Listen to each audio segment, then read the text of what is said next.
The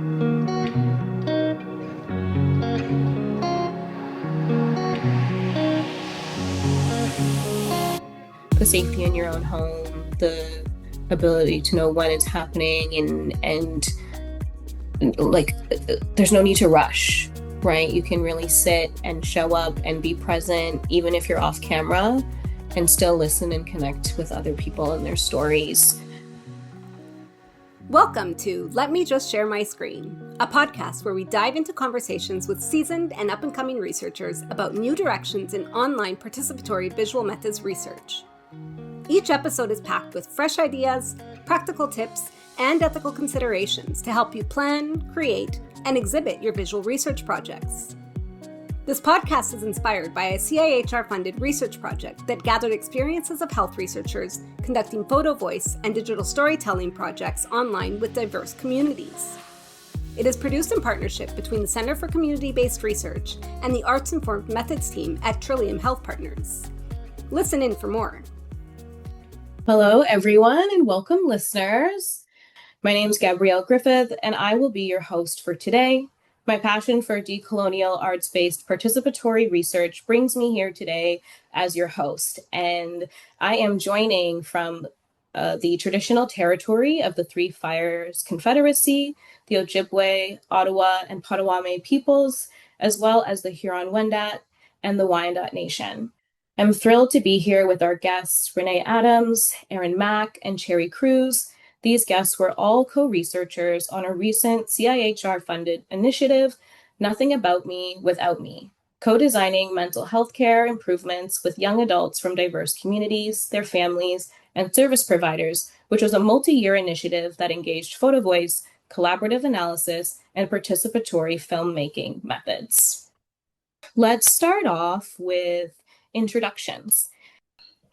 Hi, my name is Cherry, and as you said, I was part of I'm a co-researcher with the Young Adult Photo Voice Project.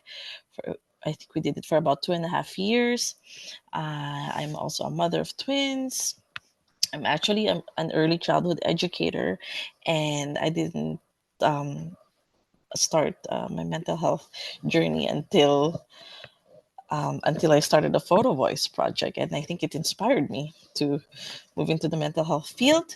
I also have lived experience, and I think because of that, this Photo Voice was such an awesome project.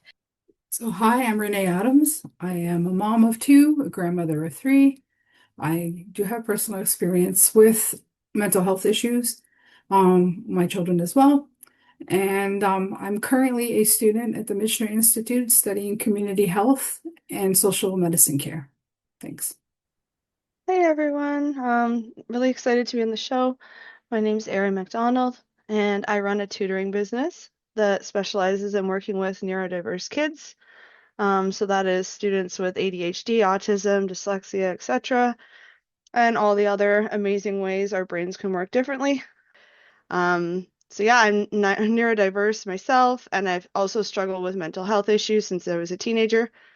So learning about the Photo Voice project that we all worked on for youth mental health really appealed to me.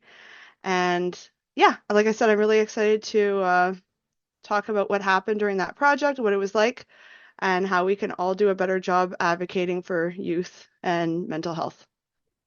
Thank you all so much for introducing yourselves. I'd love to just jump right into things. So this project was focused around mental wellness involving young adults and their caregivers, incorporating several different participatory methods, including photo voice. There's a digital zine, and there's also a documentary. Would love to hear from each of you, based on your experience, what worked well and what didn't work about these methods, considering this project was done fully online. And I believe Cherry shared it was 2 years. So 2 years online together, co-designing this. What worked well and what didn't? So for me personally, I think because it's actually 2.5 years and it's all online, the fact that we are home and we're in a comfortable and safe space so we're not like rushing or anything like that. I think because this is a safe space for us, so we were able to express ourselves better. And also, I feel like I feel more confident because we're there's a different kind of feel when it's online, you know. And at the same time, the photo voice project really gave us a lot of time, like a timeline, so we were not rushed. We know what's expected at what time, what day. And it was a slow pace, so they really gave us a chance to explore what photo voice is in general. And we were given a lot of support, like one-on-one, should we have any questions about anything. So I think that's what really worked well, as for like my experience. I agree. I felt like if it were done differently and I had to commute, and maybe commute far away, I would kind of make me like run out of steam and like energy, and that like my battery would maybe be kind of depleted by the time I was there. And also it's just kind of nice to be in your own home and comfy and less intimidating than if I were to go to like a stuffy office or like a sterile like research facility or something like that. It wouldn't have been as comfy and as easy to open up. And I find that all three methods that we use, the photo voice, the zine, and the documentary, really give participants like ownership over how their stories are told. So I think that went really well. And for young adults and carers, especially those affected by mental health challenges, using like a creative outlet can be really empowering. And yeah, so I think that what went really well is that we all supported each other and we became like a little family. And as a tutor, just bringing back what I do for work, I also appreciate that these methods are more accessible than traditional methods of communication. So creative outlets allow for different communication styles. So I think that went really well, that everybody was kind of included. I mean, we did a variety of different projects with our work that we came up with. And yeah, another awesome part about these three methods is that they can reach a broader audience. So that went really well. We were able to reach a lot of people with these three projects. So yeah, it was an overall really good experience, and I'm glad I met everyone and was able to be a part of it. Thanks. I love participating in the digital documentary and the photo voice part. I had done photo voice before, but the digital documentary was something new. And I found it interesting because, like Cherry said, we didn't have a rush for the time that we had to take the photos, so I could really be reflective on the photos I was taking and the reasons why I took those particular photos and wanted to use them in the process. And it also helped to focus on just that versus the chaos of dealing with the mental health issues and the family dynamic. It just gave me time to do that. And I also appreciated not having to rush out in rush hour or in the late afternoon with traffic and commuting and that kind of stuff. Like I really felt safe in my own home as well. And it also helped me to honor the story that I was trying to tell. And I didn't dislike the zine, but it's something that I wasn't really familiar with. And to me, because I'm older, I was thinking maybe that's more for the young people as a communication tool for them to use. So yeah, thanks. Thank you all for sharing. I love the highlight on the accessibility, just like the safety in your own home, the ability to know when it's happening, and like there's no need to rush, right? You can really sit and show up and be present, even if you're off camera, and still listen and connect with other people and their stories. Thank you. I'm curious if there was a lot of incredible feedback, but I'm curious, is there anything that you felt didn't work? Or is there anything you wish happened that didn't? So, when you're in rooms, you have about, let's say, 5 or 10 minutes. So we would share our photos and talk about our, captions. And even if there's, say, 3 or 4 of us, when Zoom goes, you have 10, 9, 8, 7 seconds left. We're like, oh my goodness, let me wrap it up so that the next person can have time. I think I would just put maybe 3 people. But yeah, I wish there was more time, because it's that time that we're feeling vulnerable, and we're, a lot of what do you call it, experiences, and could be trauma, could be something else that can um, surface, during that sharing moment. But definitely those organic conversations that we have made the experience more amazing.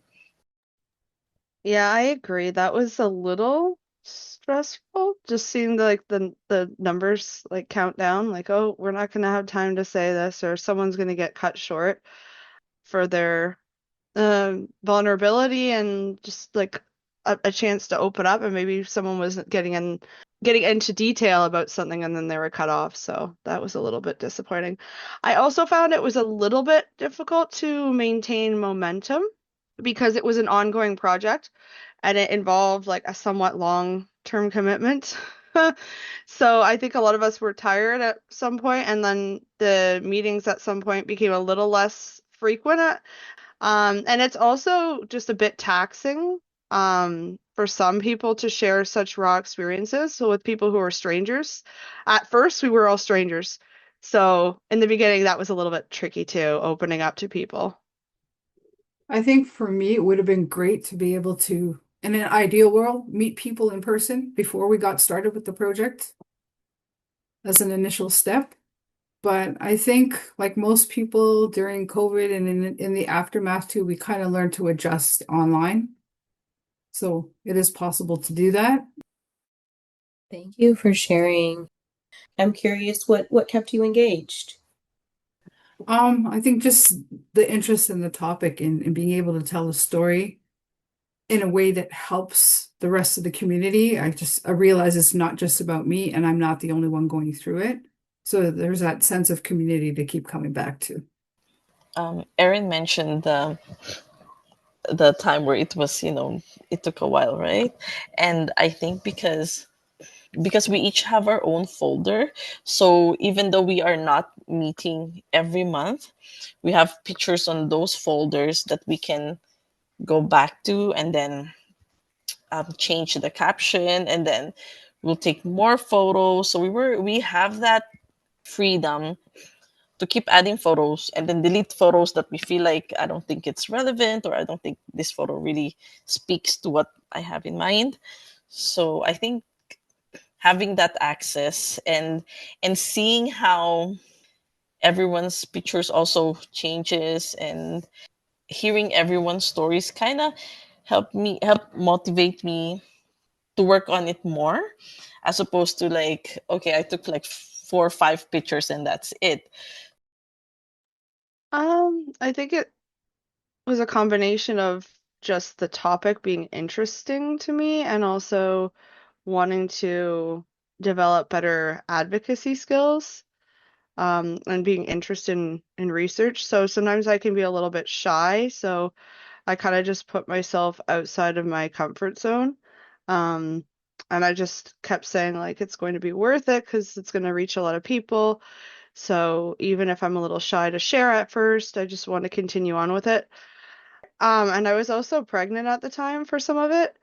And I have an 11-month-old son, and I was kind of just depressed during that time, because I was feeling sick. I was dealing with a lot of morning sickness and like just personal things like changing body. And it was like kind of like a little escape to like be able to not think about myself and just think about like the kids I work with and like how I want to improve youth mental health in general and how I want to become a better advocate.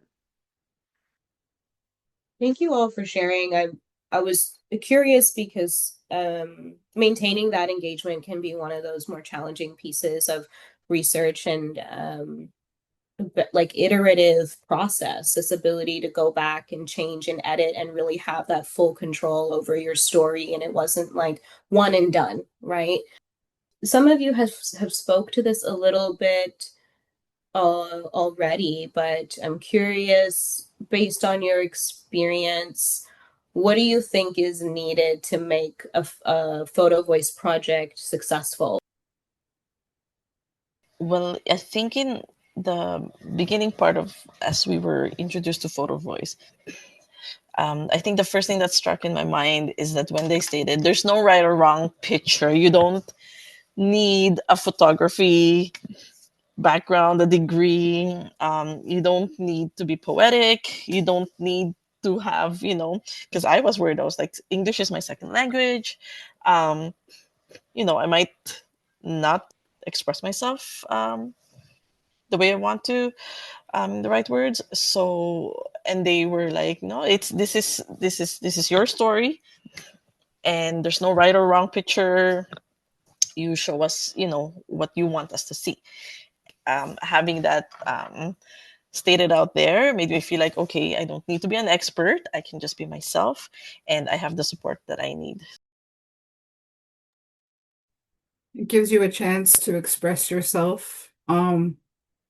I struggle with ADHD as well, so I thought it was a good outlet for me to like use the pictures to bring out the words. So in general, I think to make a photo voice project successful, you need strong facilitation. But the issue is, it didn't happen in our case, but I'm just saying, in general, there could be an issue where, like, even though you're trying to use a participatory method, there could be like a power imbalance. If the facilitators or editors have more say in how the final creative projects are presented. But our project was fully collaborative. I mean, of course, we had an editor, we had someone who was working with us to edit the documentary, but she showed us everything before and was taking suggestions on like how to do the final cut and all that.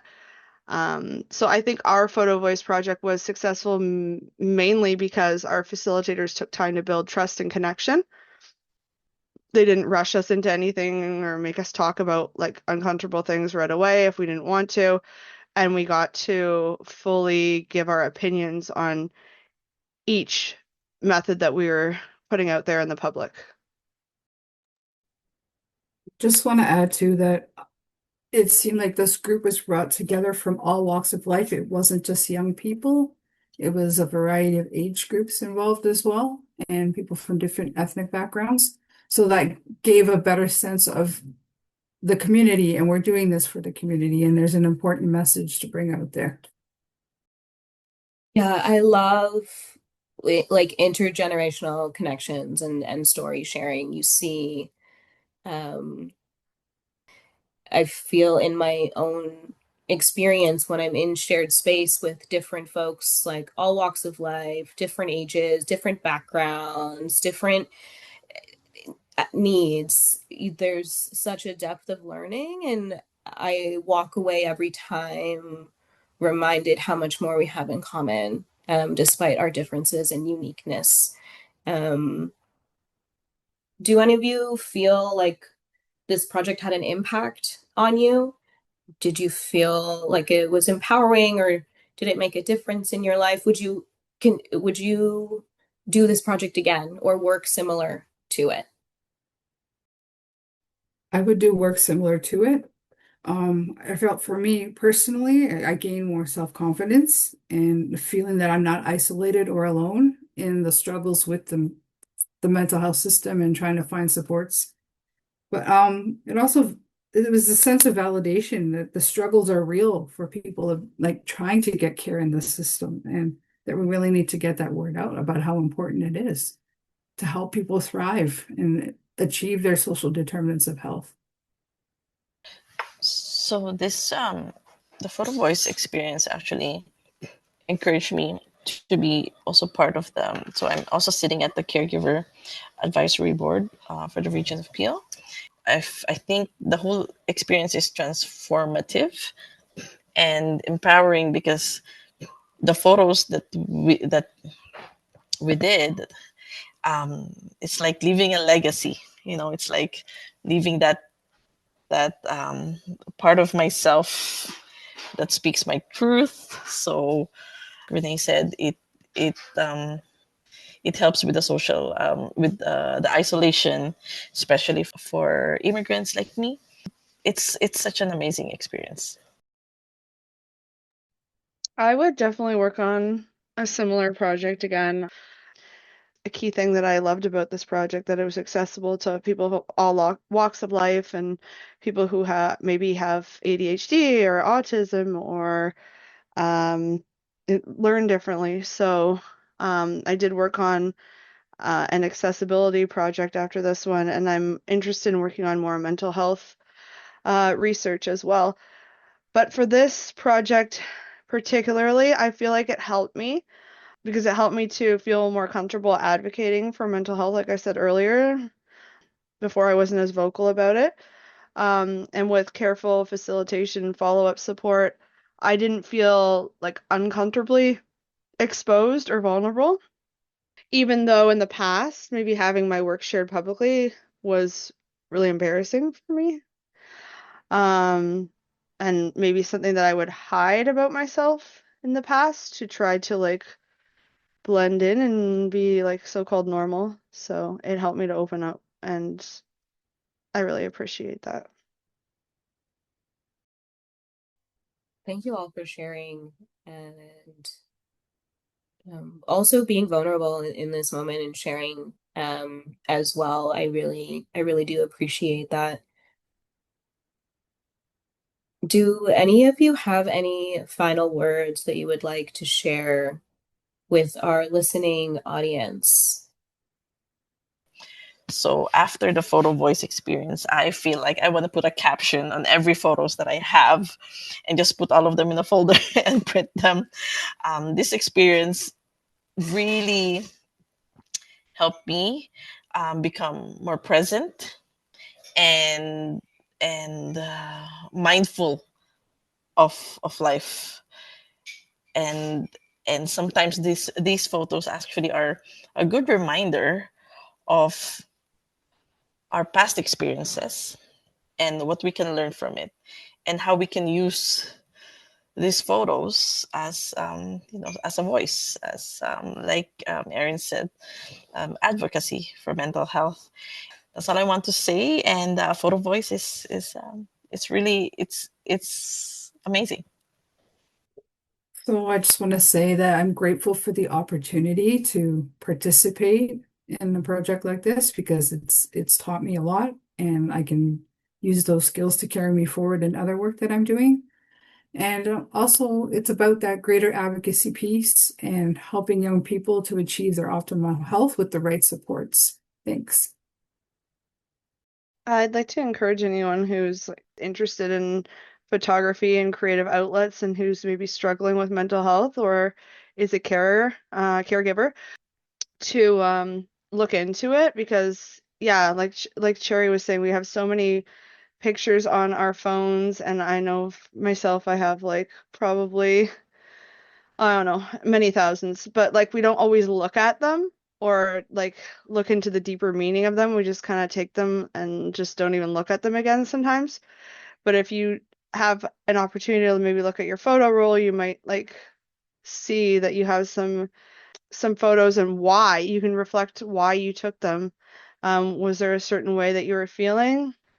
Being mindful, right? Being mindful would also be a good practice for people to just like start taking photos even um depending on their mood and like a way to just kind of have an opening piece, even it doesn't have to be a group like ours, but just like a discussion piece to say, hey, I took this picture and I was feeling like this, and like how does it make you feel? It could open up a discussion for mental health and to help people maybe open up to their loved ones in a way that they couldn't do before without that talking piece. I love that. As the millennial I am, I definitely grew up using social media. And so when I was introduced to Photo Voice, attached it to the idea of Instagram, and like you post a picture and you put your caption. And so, Erin, I love that you mentioned that. Like, even if it's not a, a research project, there's still opportunity to explore using photos to communicate how you feel. I had some time to look through the zine that was put together, and some of the photos are so beautiful, and you look at them and I have my own ideas, and then you read the words and it just brings like such a richness and depth of clarity to what that picture meant for that person, what they were thinking about in that moment, like you all highlighted. And I really love the idea of adapting this as a wellness practice in its own way, like whether it's looking through the photos you already have in your phone and reflecting on where you were and what was happening, and why, right? Why you took that photo, and adding some words to it, even if it's just for yourself or your close loved ones. Yeah. Yeah. Thank you all so much. I feel like I could keep chatting with you folks for a while. There's a quote from one of the photos that has resonated with me, and I want to share it. It's titled Like Fading Hope. Like fading hope, the wilting of flowers seems like an end to something, but we must remember that even the tiniest rose bush must rise up through the dirt before it can display its beauty and full potential, which was by a caregiver and community advocate. I don't know why that one really resonated and stuck with me. I wanted to share it with the space and just emphasize the power of this project. That was Was mine. it yours? Oh It my was. God, stop. And that I really got to thinking, because the neighborhood my daughter lived in, she had an elderly neighbor whose husband got really sick, so she wasn't able to really tend to her garden in that summer. And the garden took care of itself anyway because she had taken care of it for so long. And that's what really made me think of those words in that moment, and reflecting on that. Thank you for that additional context. But yeah, that's very ironic because there's no names attached to the zine. I think as a parent and caregiver myself, there's something about it that resonated. Wow, I love that. Yeah, thank you all so much. Thank you for the opportunity. Yes, thank you very much. Thanks for tuning in to Let Me Just Share My Screen. See the show notes for links to readings and resources mentioned during the episode. We hope you'll join us for our next episode.